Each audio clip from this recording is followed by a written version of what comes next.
전도서 8장까지 읽었습니다.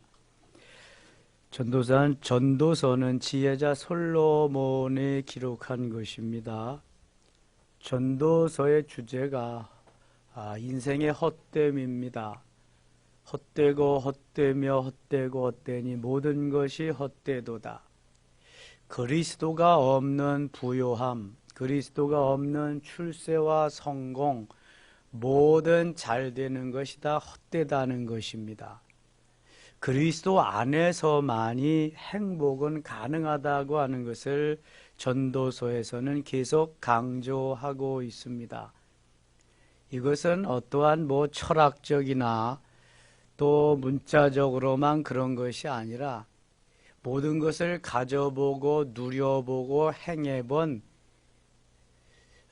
지금까지 역사상 세계 최고의 지혜자여 부요자여 권력자인 솔로몬의 고백인 것입니다. 하나님이 우리에게 주신 그 은혜만이 행복한 것이지 육신이 원하는 것을 다 가진다고 해도 그것은 결코 행복일 수 없다는 것입니다. 주 안에서 주시는 지혜, 주 안에서 주시는 지식, 주 안에서 주시는 부요함, 주 안에서 주시는 명예와 권력과 모든 것이 주님을 기쁘시게 하고 주님을 영광스럽게 하며 그것이 이제 나에게 행복이 온다는 것입니다. 우리의 존재의 목적, 우리의 삶의 영원한 존재의 목적은 하나님을 기쁘게 하고 하나님을 영화롭게 하는 것입니다. 그 가운데 내가 행복해진다는 거죠. 내 육체가 행복해져서 하나님을 행복하게, 하나님을 기쁘게, 영광스럽게 한다면 얼마나 좋겠습니까? 그러나 우리는 육체가 좋아하고 내가 잘 됨에 따라서 하나님은 점점 온데간데 없어질 때가 많아요. 보편적으로 그렇습니다. 우리의 삶을 돌아보아도 힘들고 어려울 때는 주님만 찾고 주님께 나가서 엎드리고 그저 바라보리 주님밖에 없으니까 그런 삶을 살지만 조금 더 부요해지고 나아지고 환경이 개선되어지면은 그만큼 또 게을러지고요. 주님을 찾는데 우리가 소극적입니다. 왜 잘 사는 나라들이, 왜 부유하고 강한 나라들이 점점 영적으로 쇠락해가고 쇠퇴해지는지는 바로 원인이 다 거기에 있는 것입니다. 등 따숩고 배부르면 주님만이 아니더라도 얼마든지 육신을 기쁘게 할 수 있는 것들이 있기 때문에 바로 하나님 꼭 그 주님만을 의지하고 소망하지 않아도 된다는 거죠. 바로 솔로몬도 거기에 있죠. 솔로몬은 모든 것을 아버지에게 받아서 금수저로 태어난 사람입니다만 플러스 알파 거기에 1000번제를 드림으로 지혜까지 얻어서 솔로몬이 갖지 않은 것은 아무것도 없습니다. 가장 큰, 가장 소중한 하나님이 그런데 맨 위에서 하나님의 다스림을 받고 그렇게 살고 그렇게 행동을 했어야 되는데 그걸 잘 끝까지 하지 못한 거지요. 뒷모습이 아름다운 사람이 정말 아름다운 사람입니다. 뒤태가 아름다운 사람 말고 뒷모습. 퇴장이 아름다운, 마무리가 멋있는 사람. 솔로몬은 마무리가 정말 안타까운 그러한 삶을 살았어요. 다윗은 오히려 중간에 하나님의 마음을 아프게 했지만 그의 퇴장은, 그의 뒷모습은 너무 아름다웠습니다. 모세도 너무 엄청난 일을 하고 존귀한 분, 온유하고 겸손한 분임에 틀림없지만 그의 뒷모습이 아름답지 못했습니다. 지난주의 메시지와 같이 무리바 사건 때문에 그렇습니다. 여호수아는 너무 아름다웠습니다. 다 하나님을 떠날지라도 나는 여호와 하나님만을 섬기겠다. 끝까지 끝까지 그는 주님 앞에서 주님만 바라보며 달려간 그러한 모습들. 인생 후반기에 살아가고 계시다고 한다면 이제 우리는 우리의 뒷모습을 아름답게 할 수 있는, 하나님이 언제 어느 때에 나를 보시더라도 칭찬해 주실 수 있는 그런 삶이 되어야 할 줄 믿습니다. 5장 가겠습니다. 너는 하나님의 집에 들어갈 때 네 발을 삼갈지어다. 가까이어 말씀을 듣는 것이 우매한 자들이 제물 드리는 것보다 나으니 그들은 악을 행하면서도 깨닫지 못함이니라. 하나님의 전, 하나님의 집은 하나님께 영광 돌려 기도하며 찬양하며 말씀을 듣는 그러한 곳, 제사하는 곳이기 때문에 하나님의 집에서는 내 집과 같이 그렇게 행동해서는 안 된다는 거죠. 좀 정중동하고 경건하게 하나님을 하나님 되게 할 수 있는 삶이 필요하다는 것. 걸음걸음부터 말 한마디 한마디부터 모든 행동에 이르기까지. 2절, 너는 하나님 앞에서 함부로 입을 열지 말며 급한 마음으로 말을 내지 말라. 함부로 말을 하지 말고 급한 마음으로 하지 마. 또 모세 얘기를 좀 해야 되겠네요. 모세가 만일 한 박자만 쉬었다면, 화가 나면 열을 세라, 더 화가 나면 백을 세라, 하나님의 말씀이 아니더라도 한 박자만 쉬었더라면 모세는 뒷모습이 너무 아름답고 정말 멋있는 사람으로 퇴장했을 거예요. 그러나 모세는 급한 마음을 참지 못했습니다.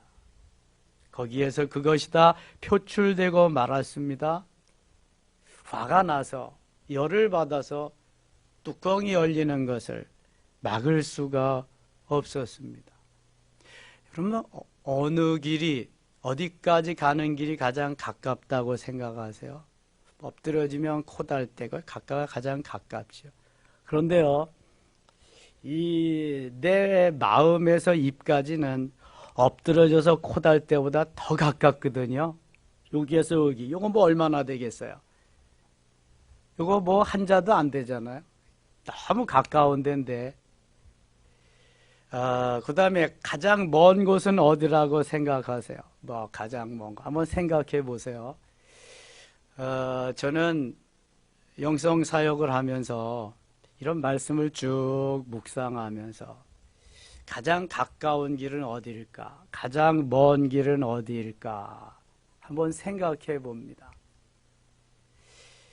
가장 먼 길은요, 내 머리에서 가슴까지 오는 길이 가장 먼 길 같아요. 그러니까 우리가 가지고 있는 그 가치관, 내 머리에서 가슴까지 와서 가슴으로 말하고 가슴으로 행동하는 삶을 살아야 되는데 이것이 참 잘 안 돼요. 그러니까 내 머리에서 있는 그러한 것을 가슴의 것으로, 지식적인 신앙을 영적인 신앙으로, 육신적인 것을 진리적인 생명적인 것으로 만들어야 되는데 이 길이 너무 먼 것 같아요. 요 머리에서 가슴까지 얼마 안 되는데. 예? 그런데 또 내가 생각하고 있는 것을 금방 이제 그 말하는 내 마음에서 입까지는 또 너무 그냥 가까워져 금방금방 다 이제 쏟아버릴 때가 많잖아요. 모세가 또 그랬고요. 대부분 우리의 삶이 그렇습니다. 한 박자 좀 늦추고 다시 한번 생각해보고 그렇게 말하면은 별로 문제될 것이 없는데 상대방이 상처를 받고 그 다음에 시험이 들고 그러는 경우가 내가 급하기 때문에 내가 한 박자 쉬지 못하고 다시 한번 생각해보지 못하고 말하기 때문에 그럴 때가 많은 것 같아요. 그럼 베드로는 어떤가요? 베드로도 성질이 너무 급해요. 그래서 나름 다른 사람에게 지는 것도 싫어하지만 해버려야 돼, 빨리. 그러니까 다른 사람은 다 주를 떠날지라도 나는 떠나지 않겠습니다. 그냥 공언을 해버리거든요. 그러나 베드로도 역시 사람이었기 때문에 그 고난의, 그 환난의 어려움을 견디지 못할 거라고 생각하고 떠나버리고 말죠. 멀리 큰 소리만 치잖아요. 한 박자 쉬고 다시 한번 생각해보고 말을 한다고 한다면 좀 더 하나님 기뻐하는 삶을 살 수 있을 거예요. 한번 뱉으면은 할 수가 없잖아요. 그래서 그런즉 마땅히 말을 적게 할 것이다. 마땅히 말을 적게 할 것이다. 자, 이제 내 마음에서 입까지의 거리를 좀 이제는 좀 늘려야 됩니다. 여기서 여기 아주 가까운 거리인데 이걸 좀 멀리 늘려야 돼요. 멀리. 그 다음에 머리에서 지식적인 것에서 내 가슴까지는 좀 당겨야 됩니다. 단축시켜야 돼. 압축시켜서.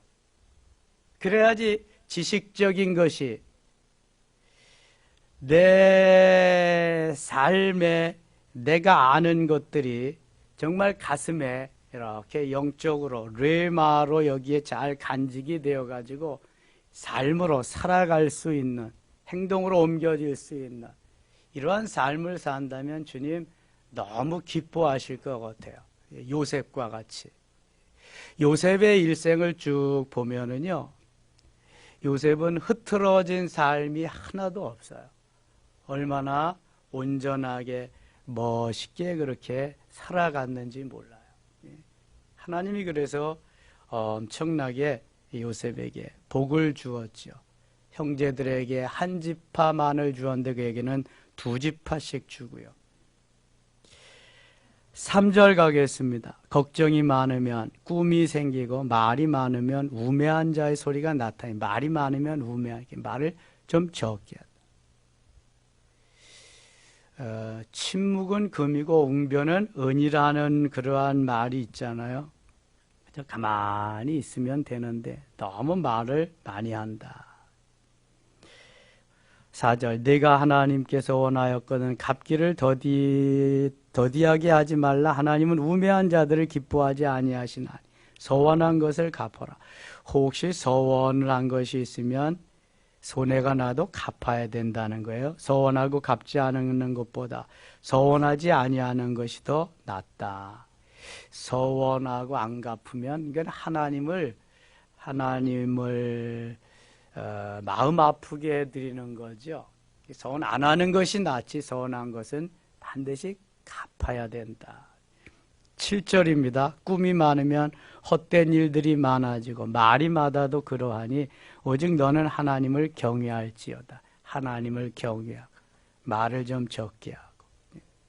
10절 가겠습니다. 은을 사랑하는 자는 은으로 만족하지 못하고 풍요를 사랑하는 자는 소득으로 만족하지 아니하나니 이것도 헛되도다. 금은 보화가 헛된 거고 풍요로움이 헛된 거고 큰 소득이 헛되다. 그리스도 안에서 내게 주신 것을 만족하면서 행복하게 살 수 있어야 된다. 12절 같이 읽을게요. 노동자는 먹는 것이 많든지 적든 잠을 달게 자고 부자는 그 부요함 때문에 자지 못하느니라. 아멘. 노동자들은 뭐 하루 벌어서 하루 먹고 살기가 바쁘지요. 쌓아놓은 재물들이 적거나 없거나 그렇겠죠. 그러니 노동자들은 가난한 사람들은 가지고 있는 것이 없으니까 뭐 도둑놈이 도둑질 해갈 것도 없잖아요. 그냥 마음이 편안한 거예요. 문을 잠그든 안 잠그든. 그러나 가지고 있는 사람들은 언제 도둑놈이 와서 나를 해치고 이거를 훔쳐가지는 않을까. 이것 때문에 잠도 제대로 자지 못하고 불안하다는 거죠. 그러나 우리가 이렇게 가치관을 이거 하나님이 주셨으니 하나님이 쓰실 만한 사람이 가지고 가셨을 것이다라고 생각하면 이제 편할 수도 있죠. 그러나 관리는 잘해야 됩니다. 관리는 잘해야 되죠. 하나님이 주신 거 하나님의 뜻대로 사용해야 되니까.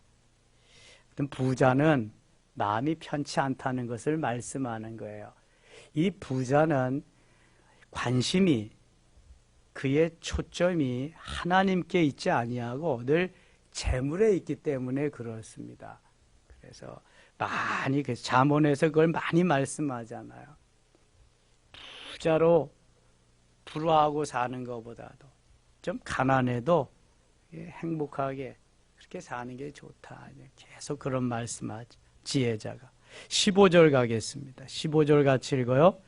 그가 모태에서 벌거벗고 나왔은즉 그가 나온 대로 돌아가고 수고하여 얻은 것을 아무것도 자기 손으로 가지고 가지 못하리니. 이 솔로몬, 이 부자가 이러한 말을 자기가 경험해서 한 것인데요. 욥도 욥기 1장 21절에 가로되 내가 모태에서 알몸으로 나와 싸운 적 또한 알몸이 그리로 돌아가올지라. 주신 자도 여호와시오 취하신 자도 여호와시오니 여호와께서 찬송을 받으실지어다. 내가 어머니 뱃속에서 알몸으로 적신으로 나왔는데 역시 또 알몸으로 적신으로 간다. 공술의 공수거다. 디모데전서 6장 7절에도 우리가 아무것도 가지고 온 것이 없음에 아무것도 가지고 가지 못한다. 이렇게 말씀합니다. 세계의 두 번째 땅 부자가 알렉산더입니다. 첫 번째 땅 부자가 세계 역사상 누구라 그랬어요? 징기스칸. 두 번째가 알렉산더인데요. 이 알렉산더가 죽으면서 이렇게 유언했대. 내가 죽으면 관 양쪽에다가 구멍을 뚫고 내 손을 거기에 내어놓아라, 내놓아라 그렇게 했대. 그래서 알렉산더 죽어서 장례 치르러 나갈 때는요, 관 양쪽으로 손에서 덜렁덜렁 하면서 갔다고 그래요. 이거 뭐예요? 공수래 공수고. 예. 빈손 들고 왔다가 빈손으로 가. 내가 세계 두 번째 땅 부자지만 나 빈손으로 간다. 그런 얘기거든요. 엄청나게 많은 땅덩어리를 가지고 세계를 호령하면 뭐예요? 죽을 때는 빈손 들고 가는 거거든요. 이것이 꼭 좀 내 머리에 가슴에 새겨졌으면 좋겠어요. 너무 땅 돈 이러지 말고 최선을 다해서 살아야죠. 최선을 다해서 살아야 됩니다. 최선을 다해서 살아서 하나님이 나에게 주셨으면 내가 최선을 다해서 주를 위해서, 복음을 위해서, 하나님의 영광을 위해서, 또한 이웃을 위해서 멋있게 쓰고 살아야 돼요. 공수거잖아요. 빈손 들고 왔다가 아무것도 없는 상태에서 하나님이 주신 건데 자꾸 내 것이라고 하니까 문제가 생기잖아요. 내 지혜, 내 지식, 내 재물 내 것이에요? 아니에요? 대답 안 하시네. 내 생명, 내 자식, 내 것이에요? 아니에요? 아니죠. 틀림없죠? 말로만 말고. 정말 그렇게 해야 자유함이 있습니다. 이게 안 되면 자유함이 없어요. 이 자유함이 없으면 행복이 없는 거예요, 여러분. 사실 내가 뭐 태어나고 싶어서 태어나지 않았잖아요. 하나님이 이 땅에 보내주셔서 왔어. 아무것도 없이. 그런데 금수저든 은수저든 무수저든 뭐 상관할 것 없이 아무것도 없는 상태에서 하나님이 있게 하신 게 너무 많아. 그렇잖아요. 입은 옷이 있잖아요. 뭐 가위가 끼고 뭐 걸고 그런 것도 있잖아요. 겨울에 같은 데는 모피 코트 같은 거, 뭐 밍크 코트 같은 거 뭐 걸치면 몇 백만 원, 몇 천만 원도 가고 자동차 있잖아요. 살 집 있잖아요. 뭐 매월 뭐 직장 나가는 사람, 사업하는 사람은 뭐 주신 게 너무너무 많잖아요. 하나님이 내 생명을 연장시켜 주셔서 나에게 기회를 주셔서 고용해 주셔서 하나님이 사용하셨는데 하나님이 나를 쓰시는 만큼 동안 하나님께서 나에게 주신 분복이에요. 이거 하나님의 것인데 하나님께서 필요로 하실 때, 요구하실 때 멋지게 드릴 수 있어요. 내 재능도, 내 지혜도, 지식도, 내가 가진 모든 것도 이것만 되면은요 정말 행복할 수 있어요. 자유할 수 있고. 이게 안 되니까 그러니까 다윗은 아낌없이 아들 솔로몬 때에 지어질 성전을 위해서 아낌없이 다 드립니다. 금은 보화를. 그러니까 아들 솔로몬은 그것을 가지고 자기도 있는 거 하나님 앞에 다 드려서 성전 멋있게 금으로 으리으리하게 성전 짓고 자기의 궁궐도 배나 되는 기간 13년 동안 멋지게 짓고 그렇게 삽니다. 그런데 그의 말년이 뒷모습이 좀 아름답지 못해서 그렇죠. 그가 전반기, 중반기에는 너무 멋있는 그런 삶을 살고 이런 것을 남길 수 있었던 거죠. 자, 6장 가겠습니다. 6장 6절입니다. 6장 6절 같이 한번 읽어요. 그가 비록 천년의 갑절을 산다 할지라도 행복을 보지 못하면 마침내 다 한 곳으로 돌아가는 것뿐 아니냐. 자, 이것이 우리에게 많은 깨달음을 좀 줄 수 있어야 돼요. 너희들이 천년의 갑절을 산다 해도 그럼 얼마나 사는 거예요? 2000년 사는 거예요. 2000년 사는 사람 있을까요? 없을까요? 없지요. 성경에서 가장 오래된 사람, 오래 산 사람 누구예요? 무두셀라. 몇 살 살았어요? 969세. 한 1000살 살았어. 예? 1000년을 살았다 그래 보세요. 그 갑절을 산다고 해도 그거 무슨 유익이 있겠느냐. 행복도 보지 못하고 마침내 다 한 곳으로 돌아가는데 어디로 돌아가요? 흙으로 돌아가는데 그거 무슨 유익이 있겠느냐.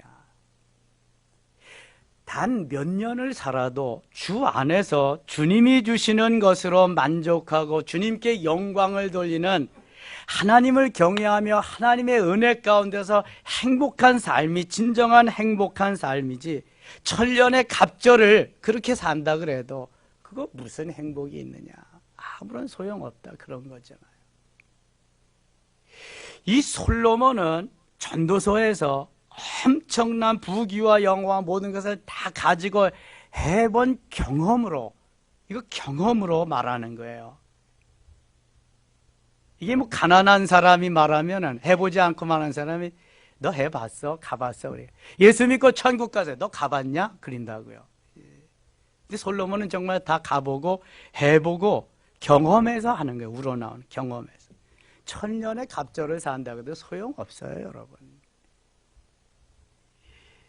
누가 100년, 120년 산다 그러면 아예 주 안에서 멋있게 그렇게 살아야지. 골골하면서 매일 그저 그냥 다른 사람 걱정이나 끼치면서 그렇게 살면 뭐해.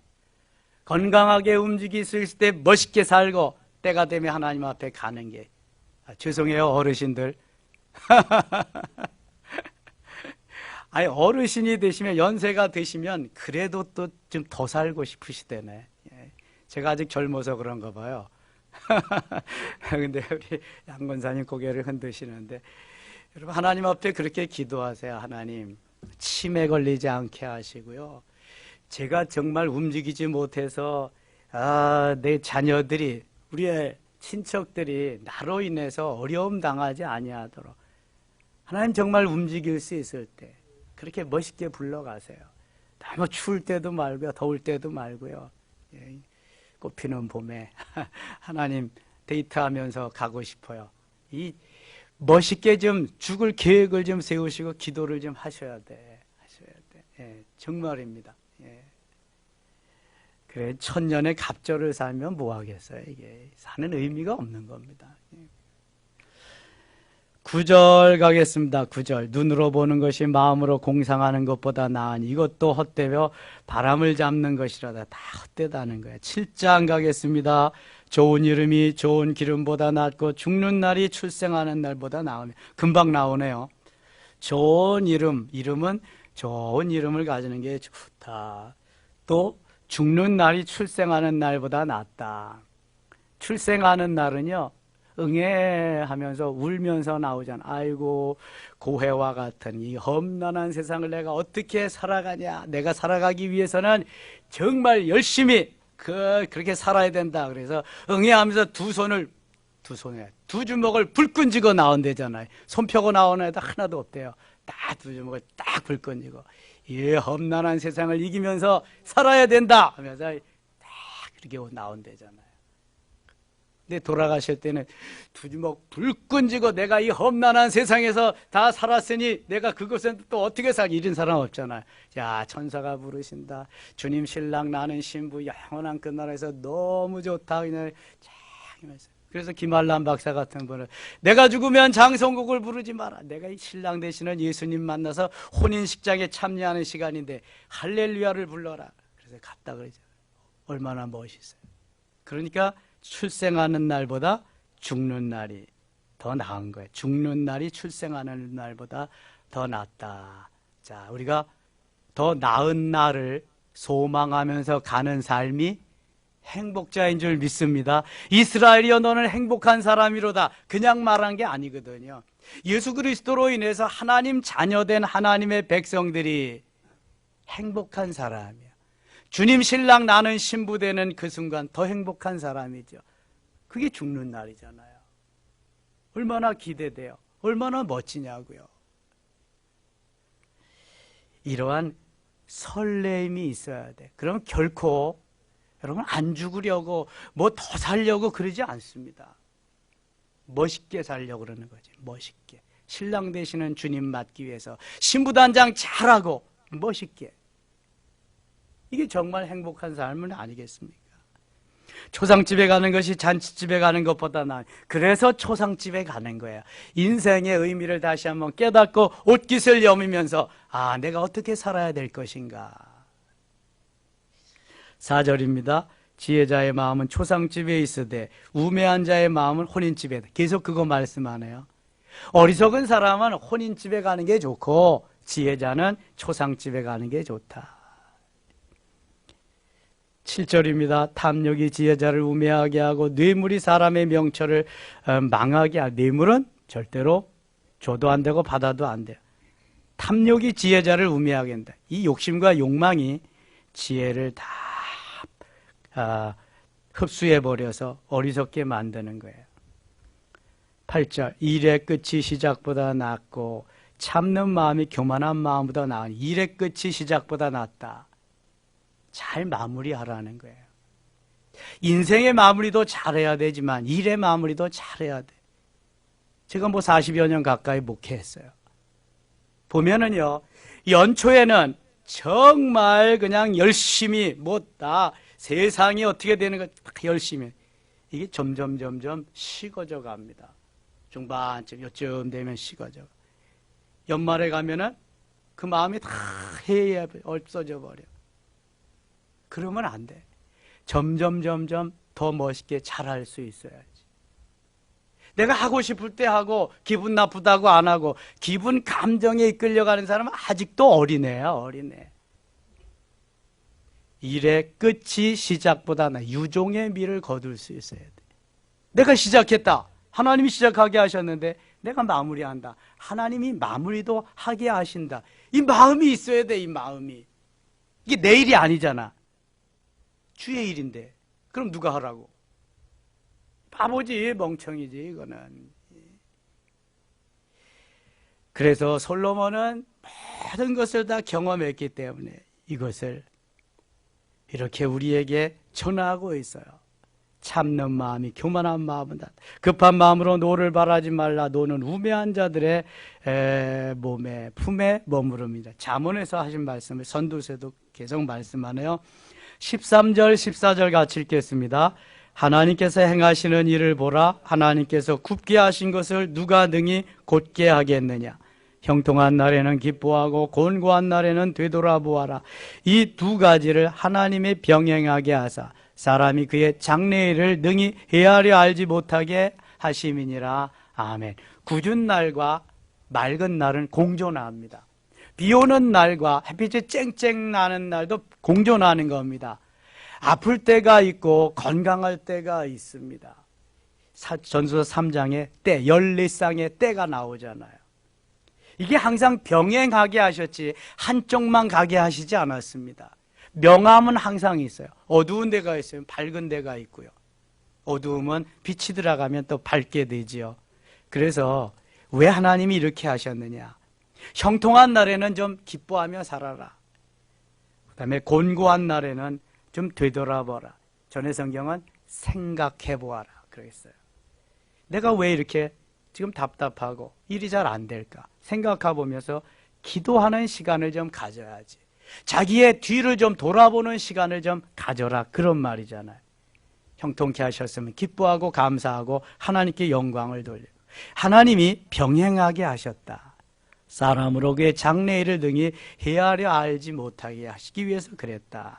이렇게 말씀하고 있습니다. 8장 가겠습니다. 8장 7절입니다. 8장 7절. 사람이 장래일을 알지 못하나니 장래일을 가르칠 자가 누구이랴. 장래일을 아무도 알지 못하죠. 알 수 있는 사람은 없습니다. 12절 가겠습니다. 12절. 죄인은 100번이나 악을 행하고도 장수하거니와 또한 내가 아노니 하나님을 경외하여 그를 경외하는 자들은 잘 될 것이요. 하나님을 경외하는 자는 잘 될 것이다.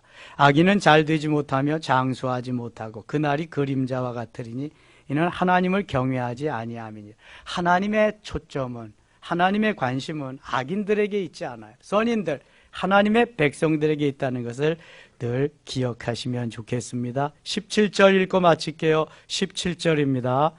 또 내가 하나님의 모든 행사를 살펴보니 해 아래에서 행해지는 일을 사람이 능히 알아낼 수 없도다. 사람이 아무리 애써 알아보려고 할지라도 능히 알지 못하나니 비록 지혜자가 아노라 할지라도 능히 알아내지 못하리로다. 아멘. 하나님의 행사는 하나님만 아시는 거예요. 너무 알려고 하지 마시고 저 하나님이 주신 것만큼 감사하면서 누리면서 하나님께 영광을 돌리는 삶을 살아야 할 줄 믿습니다. 기도합니다. 아버지 하나님 고맙습니다. 하나님께서 우리에게 주신 것을 감사하며 하나님께서 우리에게 주신 은혜를 기뻐하면서 오직 하나님께 영광을 돌리며 하나님이 우리에게 주신 그 은혜 감사하며 감격하고 영광은 오직 하나님께 우리는 감사하며 하루하루 살아가게 하여 주시옵소서. 예수님의 이름으로 기도드리옵나이다. 아멘.